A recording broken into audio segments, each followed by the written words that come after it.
नमस्कार दोस्तों, स्वागत है आपका आज की वीडियो में। पहली खबर की बात करें तो इंडिया का 114 राफेल जेट्स वाला प्लान अब एक एक्सपेंशन फ्रेमवर्क की तरह शेप लेता दिख रहा है। डिफेंस एक्विजिशन काउंसिल ने इस प्रपोजल को क्लियर कर दिया है, जो बेसिकली सिग्नल है कि गवर्नमेंट इसको सीरियसली पुश करना चाहती है। अगर आगे सीसीएस से भी अप्रूवल मिल जाता है तो ये इंडियन एयरफोर्स के लिए अगले 20-25 साल का बैकबोन बन सकता है। ये डील एक लेयर्ड प्लान है। आइडिया ये है कि 114 में से लगभग 90 एयरक्राफ्ट इंडिया में ही मैन्युफैक्चर हों, मतलब एक large scale production ecosystem create होगा जिसमें fuselage section, wiring harness, composite panels, mission system integration सब ग्रेजुअली लोकलाइज होंगे। कॉन्फ़िगरेशन भी काफ़ी इंपॉर्टेंट है। Majority aircraft advanced F4+ standard में एक्सपेक्टेड है। F4+ का मतलब सिर्फ अपडेटेड रडार नहीं है, बल्कि improved data fusion, better secure data link capability, upgraded electronic warfare suit और इन्हेंस्ड सेंसर नेटवर्किंग है। इससे भी इंटरेस्टिंग बात यह है कि कुछ स्क्वाड्रंस को इमर्जिंग F5 स्टैंडर्ड में लिया जा सकता है।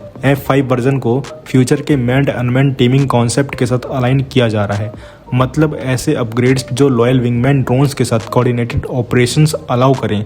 अगर इंडियन एयरफोर्स को डायरेक्टली F5 कैपेबल एयरक्राफ्ट मिल जाते हैं तो इंडिया फ्यूचर वॉरफेयर डॉक्ट्रिन में अर्ली एंट्री ले लेगा। एग्जिस्टिंग राफेल फ्लीट जो अभी F3R कॉन्फ़िगरेशन में सर्विस में है, उनको भी F4+ लेवल पर अपग्रेड किया जाएगा, जो कि एक स्मार्ट मूव है। अगर फ्लीट मिक्स्ड कॉन्फ़िगरेशन में होती है तो मेंटेनेंस, सॉफ्टवेयर अपडेट्स और ट्रेनिंग कॉम्प्लेक्स हो जाती है, लेकिन अगर पूरा फ्लीट सेम बेसलाइन पर आ जाए तो लॉजिस्टिक्स स्ट्रीमलाइंड हो जाती है और ऑपरेशनल प्लानिंग सिंपल नज़र आती है। एक और स्ट्रेटेजिक एंगल है follow on clauses. Defence contracts में ऑप्शन क्लॉजेस इंक्लूड किए जाते हैं, जिससे फ्यूचर में additional aircraft same negotiated price band में ऑर्डर किए जा सकते हैं। सोर्सेस के मुताबिक इंडियन एयरफोर्स 2 से 3 एडिशनल स्क्वाड्रंस का ऑप्शन लॉक करना चाहती है। ये इन्फ्लेशन और फ्यूचर रीनेगोशिएशन रिस्क से बचाएगा। अगर 5-6 साल बाद रिक्वायरमेंट बढ़ जाती है तो फ्यूचर नेगोशिएशंस के झंझट में नहीं पड़ना पड़ेगा। अल्टीमेटली अगर डील स्ट्रक्चर्ड वे में एग्जीक्यूट हो जाती है तो इंडियन एयरफोर्स के पास एक highly capable multi role fleet होगा जो air security, deep strike, maritime strike और न्यूक्लियर डिलीवरी रोल तक सब हैंडल कर सकता है। तो आपका क्या कहना है इस खबर के बारे में कमेंट सेक्शन में जरूर बताइए। अगली खबर की बात करें तो जब भी बात होती है हमारे फ्यूचर AMCA की, सबका focus naturally 120 kilonewton thrust class engine पर चला जाता है, लेकिन पिक्चर सिर्फ इतनी सिंपल नहीं है। इंडस्ट्री सर्कल्स में ये बात सामने आ रही है कि रोल्स रॉयस ने इंडिया को एक ब्रॉडर प्रपोजल दे दिया है, जो सिर्फ AMCA के इंजन तक लिमिटेड नहीं होगा, बल्कि इंडिया के इंडिजिनस इंजन इकोसिस्टम को रिवाइव और एक्सपेंड करने की डायरेक्शन में होगा। AMCA को जो पावर प्लांट चाहिए वो हाई थ्रस्ट कैटेगरी का होगा। स्टील्थ एयरक्राफ्ट के लिए सुपर क्रूज, हैवी पेलोड और एडवांस कूलिंग रिक्वायरमेंट हैंडल करने के लिए इस सेगमेंट में फ्रांस की सेफ्रन के साथ कोलैबोरेशन ट्रैक स्ट्रॉन्ग माना जा रहा है, लेकिन रोल्स रॉयस का पिच थोड़ा अलग है। उन्होंने रिपोर्टेडली एक पैरेलल डेवलपमेंट मॉडल सजेस्ट किया है जिसमें इंडिया को एक intermediate thrust class engine develop करने में पार्टनरशिप मिले, जो फ्यूचर में तेजस MK2 या उसके मिड लाइफ अपग्रेड में काम आ सके। और फाइटर एयरक्राफ्ट का लाइफ साइकिल 40-50 साल का होता है। तेजस MK2 जब 2030 की शुरुआत में सर्विस में आएगा तो शुरू में वो GE के F414 क्लास इंजन यूज करेगा, लेकिन 15-20 साल बाद जब मिड लाइफ अपग्रेड का टाइम आएगा तब हायर थ्रस्ट या इम्प्रूव्ड एफिशिएंसी इंजन की रिक्वायरमेंट होगी। अगर तब इंडिया के पास एक डोमेस्टिकली को डेवलप्ड इंजन रेडी हो तो अपग्रेड ऑटोनॉमी काफ़ी बढ़ जाएगी। ये सब इनडायरेक्टली कावेरी प्रोग्राम से भी लिंक्ड है।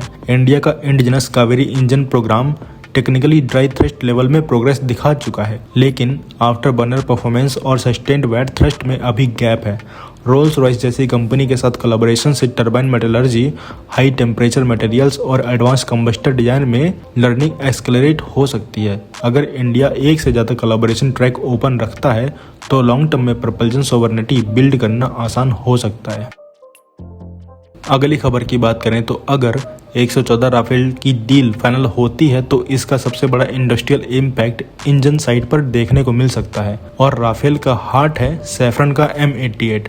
और अब डिस्कशन चल रही हैं कि इस इंजन की लोकल असेंबली इंडिया में हो सकती है, पॉसिबली HAL के साथ पार्टनरशिप में। और ये आइडिया नया नहीं है। HAL और सेफ्रन का रिलेशनशिप काफ़ी पुराना है। हेलीकॉप्टर इंजन से लेकर शक्ति इंजन तक दोनों कंपनीज ने मिलकर काम किया है। अगर राफेल फ्लीट 150 से ज़्यादा एयरक्राफ्ट तक पहुंचती है तो इंस्टॉल्ड इंजन की रिक्वायरमेंट 300 के आसपास हो सकती है। स्पेयर और रोटेशन इन्वेंट्री इंक्लूड करके इतने स्केल पर लोकल असेंबली इकोनॉमिकली भी लॉजिकल बन जाती है। तो इंजन के लोकल असेंबली में high precision machining, turbine blade metallurgy, hot section handling और strict quality control standard involve होते हैं। अगर इंडिया ग्रेजुअली M88 के कुछ कंपोनेंट्स मैन्युफैक्चर करने लगे तो ये एरोस्पेस इकोसिस्टम को अपग्रेड कर देगा। और अब चलते हैं अगली खबर पे। तो भारत फोर्ज के चेयरमैन बाबा कल्याणी ने कंफर्म किया है कि उनका ग्रुप एक फुली इंडिजिनस 105 mm गन और टरेट डेवलप कर रहा है, जो एक नई लाइट टैंक प्लेटफॉर्म के लिए डिजाइन हो रहा है। इंडियन आर्मी को काफी टाइम से एक ट्रू लाइट टैंक की जरूरत महसूस हो रही थी, स्पेशली हाई अल्टीट्यूड सेक्टर्स जैसे लद्दाख में। हैवी T90 या अर्जुन टैंक्स वहां डिप्लॉय करना लॉजिस्टिकली चैलेंजिंग होता है। लाइट टैंक का कॉन्सेप्ट है mobility plus adequate fire power का बैलेंस, जहां 105 mm कैलिबर का चॉइस प्रैक्टिकल है और ये मीडियम आर्मर थ्रेट्स को डिफीट कर सकता है, लेकिन प्लेटफॉर्म को हैवी भी नहीं बनाता।